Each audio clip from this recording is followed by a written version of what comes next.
At-Tayyibat, mengenal makanan halal dan haram.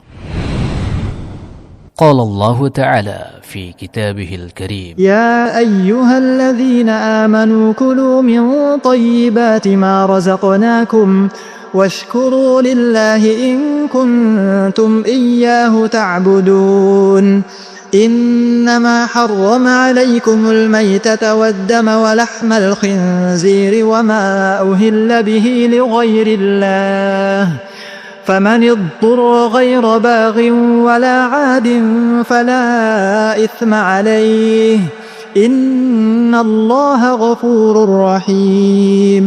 Wahai orang-orang yang beriman, makanlah di antara rizki yang baik yang kami berikan kepadamu, dan bersyukurlah kepada Allah jika kalian benar-benar hanya kepadanya beribadah.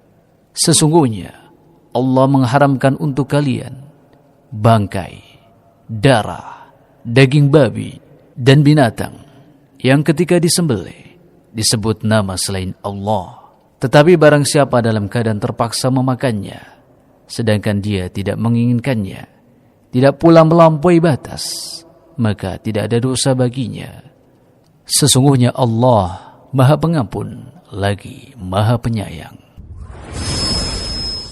Kulu min tayyibati ma razaqnakum washkuru lillahi in kuntum iyyahu ta'budun. Walamma dzakara ta'ala ibahat at-tayyibat dzakara tahrim al-khaba'ith.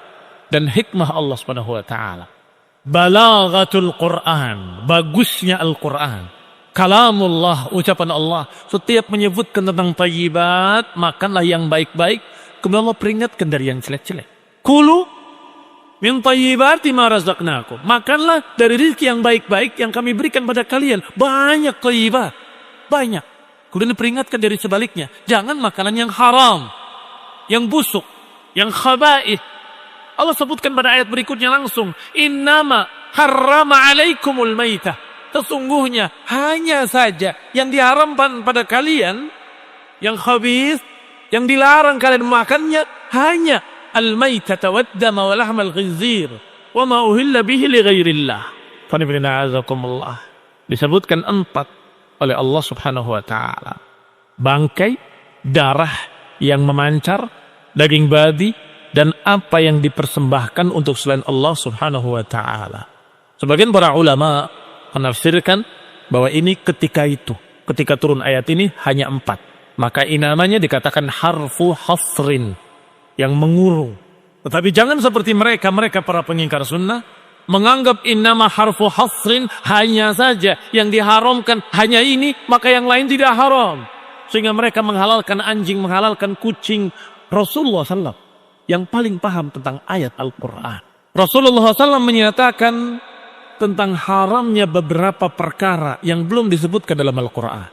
Dan beliau menyatakan innama harrama Rasulullah mithla ma harrama Allah. Sesungguhnya apa yang diharamkan oleh Rasulullah seperti apa yang Allah haramkan.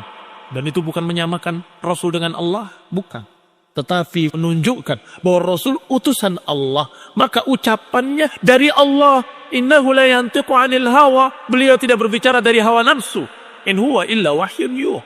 Beliau hanya menyampaikan wahyu dari Allah. Adalah wahyu yang tertulis lafzan, yaitu Al-Quran, dan ada wahyu yang melalui teks dari Rasulullah SAW, dari ucapan Rasulullah SAW. Maka ikhwan fillah azakumullah, beberapa ahli tafsir menyatakan kalaupun diartikan itu harfu hasrin, hanya saja ketika turunnya. Naam, bahwa yang diharamkan hanya ini ketika turunnya. Setelah itu ditambah oleh Allah dalam ayat-ayat lain tentang yang lain. Khamr belum ada di sini. Apakah halal? Maka ikhwan fillah azakumullah, apalagi ketika Allah Subhanahu wa taala sebagaimana dinukil oleh Ibnu Katsir menyatakan wahilla lakum saydal bahri wa ta'amuhu, dihalalkan untuk kalian saydal bahri, dan juga apa yang ada dalam lautan.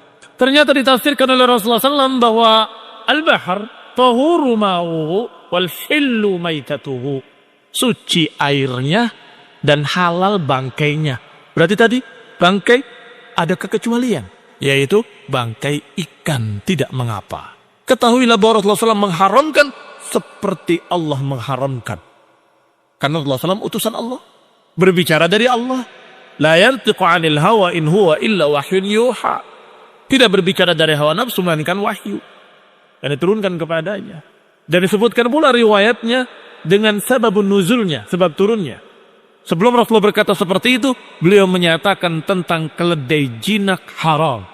Keledai jinak adalah keledai yang biasa dipakai untuk bekerja, menggiling gandum, membawa barang dan sebagainya, maka itu haram untuk dimakan. Yang halal keledai liar. Maka Rasulullah SAW diberitahu oleh Allah Ta'ala bahwa nanti akan ada orang yang tidak terima dengan pengharaman keledai jinak.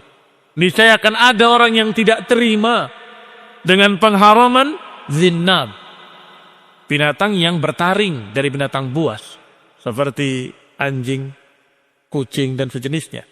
Maka Nabi menyatakan sebentar lagi akan muncul orang dalam keadaan gemuk, kenyang, bersandar di dipan-dipan mereka. Ketika datang hadis, dia berkata, antara kami dengan kalian Al-Quran. Apa yang di dalamnya haram kita haramkan, apa yang di dalamnya halal kita halalkan. Menolak sunnah. Ini isyarat dari Nabi SAW akan munculnya para pengingkar-pengingkar sunnah. Maka dibantah oleh beliau, innama harrama Rasulullah mithla ma harrama Allah. Sesungguhnya apa yang diharamkan oleh Rasulullah SAW seperti apa yang diharamkan oleh Allah. Ya ayyuhalladzina amanu kulu min tayyibati ma razaqnakum washkuru lillahi in kuntum iyyahu ta'budun. إنما حرم عليكم الميتة والدم ولحم الخنزير وما أهل به لغير الله فمن اضطر غير باغ ولا عاد فلا إثم عليه إن الله غفور رحيم.